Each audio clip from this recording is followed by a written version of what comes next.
NDTV से UP के उप मुख्यमंत्री केशव प्रसाद मौर्य ने एक्सक्लूसिव बातचीत की।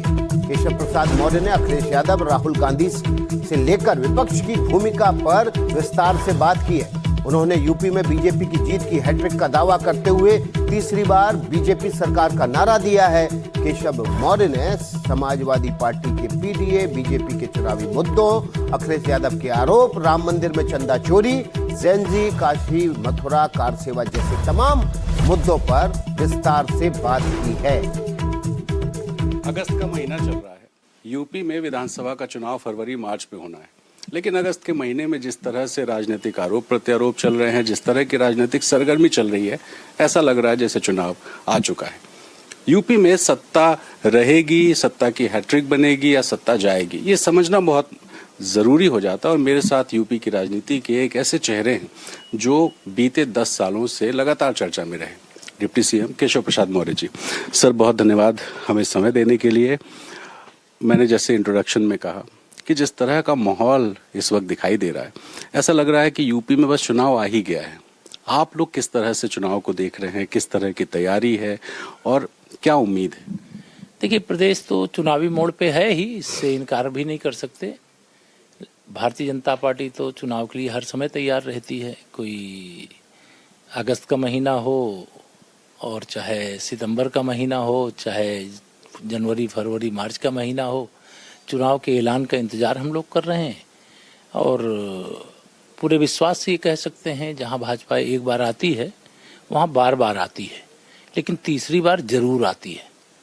इसलिए तीसरी बार भाजपा सरकार उत्तर प्रदेश में बनने से मुझे नहीं लगता है कि विपक्ष अलग अलग लड़े और चाहे एक साथ मिल करके लड़े, तब भी तीसरी बार भाजपा की सरकार हमारी बनने जा रही है और बड़े बहुमत से बनने जा रही है। तो ये कह सकते हैं सर कि अब की तीसरी बार भाजपा सरकार, अब की बार इस बार आप लोग का नारा होने जा रहा है? हाँ, नहीं, तीसरी बार तो मैंने कहा कि जहां भाजपा एक बार वहां भाजपा बार बार, लेकिन तीसरी बार जरूर बनती है। यह पूरे देश के अंदर जिन राज्यों में चुनाव हुए हैं, जहां हमारी सरकारें थी, वहां हम लोगों ने धमाकेदार वापसी किया है और उत्तर प्रदेश में भी धमाकेदार वापसी करेंगे, बड़े बहुमत से फिर जीत दर्ज करेंगे। हम लोगों का प्रयास है कि हम 2027 में 2017 का जो रिकॉर्ड है उसको बनाएं और उससे आगे निकल करके जाएं, ये हम लोगों का प्रयास है। सर मुद्दा क्या होगा इस बार? देखिए, मुद्दा तो जो हमारा सदा रहता है, सबका साथ सबका विकास का रहता है। गरीब, नौजवान, महिला और किसान, यह हमारे प्रमुख केंद्र बिंदु रहते हैं। और सबसे बड़ा विषय रहता है सुशासन का, चुस्त और दुरुस्त कानून व्यवस्था का, विकास का। क्योंकि भारतीय जनता पार्टी की सरकार का मतलब विकास होगा, भारतीय जनता पार्टी का मतलब है कि सुशासन होगा। और ये आदरणीय योगी आदित्यनाथ जी के नेतृत्व में सरकार है तो उसका और ज़बरदस्त परफॉर्मेंस आप लगातार देखते हैं कि बड़े बड़े गुंडे, बड़े बड़े अपराधी, बड़े बड़े माफिया और वह बिल्ली बन करके बिलों में घुस गए हैं।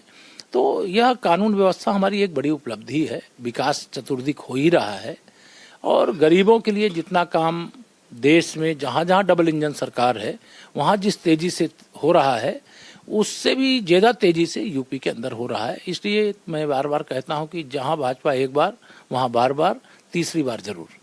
देखिए सर, आप लोग विकास कहते हैं, पर जो चुनाव दिखाई देता है वो कभी 80-20 का दिखाई देता है, कभी पीडीए का दिखाई देता है। जो पिच दिखाई देती है वो कभी हिंदू मुस्लिम दिखाई देती है, तो कभी जाति दिखाई देती है।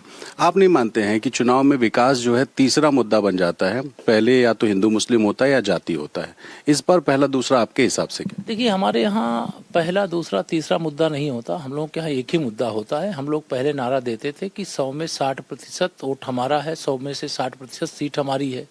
लेकिन हम देख रहे हैं लगातार जनता का आशीर्वाद, एक लोकसभा चुनाव 2014 के बाद, छोड़ दीजिए 2024 के लोकसभा को, जिसमें सपा कांग्रेस के गठबंधन ने थोड़ा हमसे ज़्यादा बढ़त प्राप्त किया, क्योंकि उन लोगों ने झूठ का सहारा लिया, अफवाह का सहारा लिया कि संविधान भाजपा 400 सीट जीतेगी तो बाबा साहब डॉक्टर भीमराव अम्बेडकर का संविधान खत्म कर देगी, आरक्षण खत्म कर देगी, इस प्रकार का दुष्प्रचार किए। और उस दुष्प्रचार के कारण से हमें ज़रूर नुकसान हुआ है और हम उस दुष्प्रचार का उस समय जवाब नहीं दे पाए। लेकिन जैसे हमें लगा कि दुष्प्रचार के सहारे भी अगर लोग चुनाव जीत सकते हैं तो उस दुष्प्रचार को रोकने के लिए कदम उठाए। लोकसभा के बाद हरियाणा का चुनाव हो, महाराष्ट्र का चुनाव हो, दिल्ली का चुनाव हो, बिहार का चुनाव हो, आसाम का चुनाव हो, पश्चिम बंगाल का चुनाव हो या पांडिचेरी का चुनाव हो, हम लगातार विजय यात्रा पर हैं और बड़े अंतर से विजय की यात्रा तय कर रहे हैं। तो अब भारतीय जनता पार्टी का एक एक कार्यकर्ता सजग है और सतर्क है कि विपक्ष के पास चूंकि मुद्दा कुछ है नहीं है तो वह दुष्प्रचार के सहारे जनता के बीच में जाएंगे। तो उनके दुष्प्रचार का जवाब भी देने की हमारी तैयारी है। अपनी उपलब्धियों की जन जन तक चर्चा भी हमें पहुंचाने का काम करना है। और जो संगठन का तंत्र होता है, बूथ का मैनेजमेंट, वो बूथ का मैनेजमेंट भी मजबूत करना है, पन्ना प्रमुख तक मजबूत करना है। मेरा बूथ सबसे मजबूत का जो नारा हमने 2014-2017 में दिया, वह 2027 में भी उस नारे को लेकर के अपने बूथ अध्यक्ष से लेकर के जिला अध्यक्ष तक मोर्चे पे डट गए हैं। चुनाव की आप कह रहे हैं कि पिछली बार 24 में लोगों को भरमा दिया गया, भ्रमित किया गया, लेकिन अखिलेश यादव तो पीडीए के रथ पे सवार थे और वो दावा कर रहे हैं कि वो पीडीए तब भी चला था, पीडीए इस बार भी चलेगा।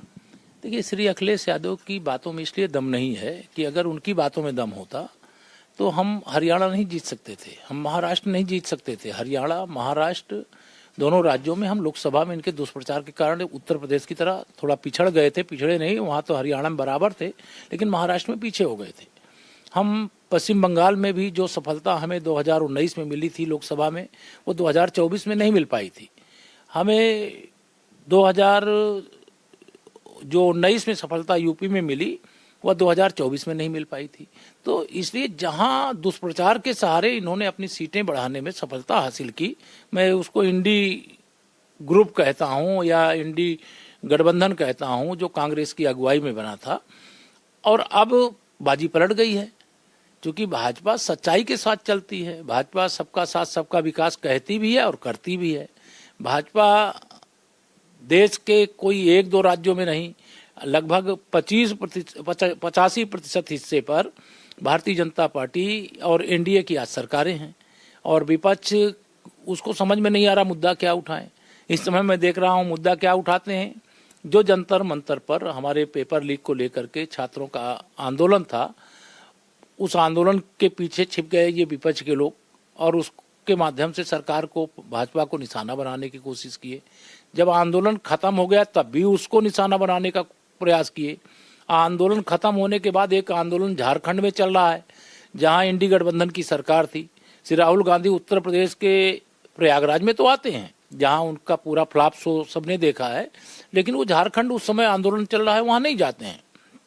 तो इससे ये ध्यान में आता है कि इनको हम, इनके लिए मुद्दे राज्य की सीमा बदलते ही बदल जाते हैं। उनका एक सूत्रीय लक्ष्य है कि माननीय प्रधानमंत्री श्री नरेंद्र मोदी जी को देश की सत्ता से हटाओ और जिन जिन प्रदेशों में भाजपा सत्ता में है वहां उन प्रदेशों से हटाओ। लेकिन मुझे नहीं लगता है कि अभी सारे विपक्षी एक हो जाएं तो भी भाजपा को हटा पाने की इनके पास ताकत है।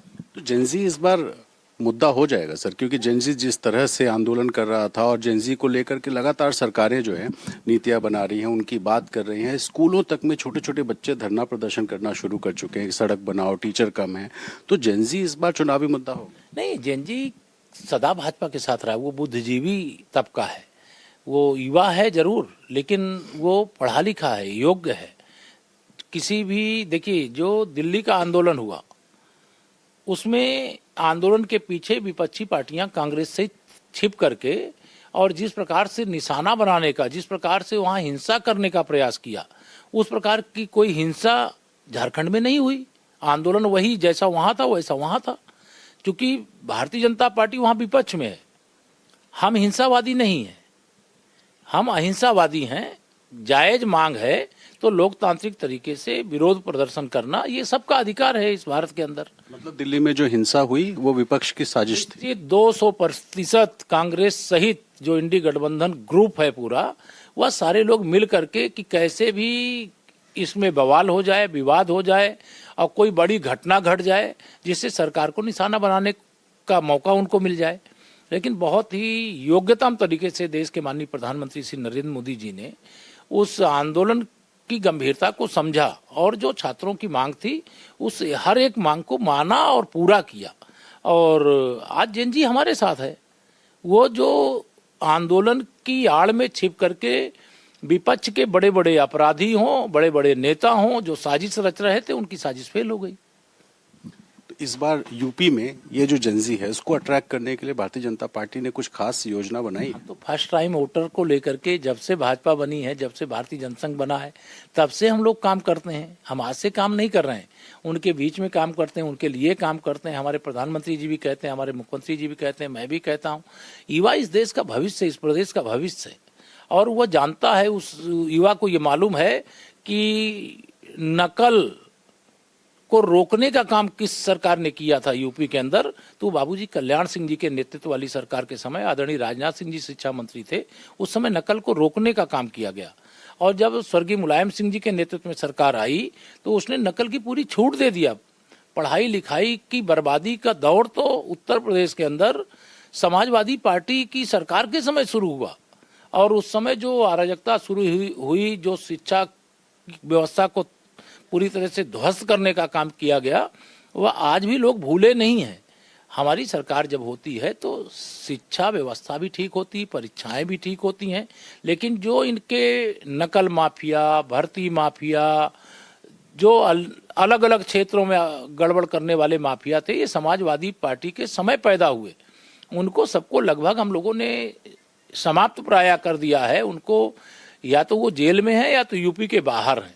तो जो बचे होंगे उनको भी खोज निकालेंगे और हम एकदम पारदर्शी परीक्षा उत्तर प्रदेश में और देश केंद्रीय सरकार की ओर से जो परीक्षाएं होती हैं, चाहे वह नीट से संबंधित या अन्य कोई परीक्षा, वह भी पारदर्शी तरीके से हो, उसके लिए बहुत पारदर्शी व्यवस्था मतलब जो तैयार करने का काम किया गया, जिसमें पूरी मतलब एक तरह से टीम तैयार की गई है। देश के जो अलग अलग क्षेत्र की विशेषज्ञता रखते हैं, वह पूरा देश देख रहा, देश का जनजी देख रहा, देश का युवा देख रहा।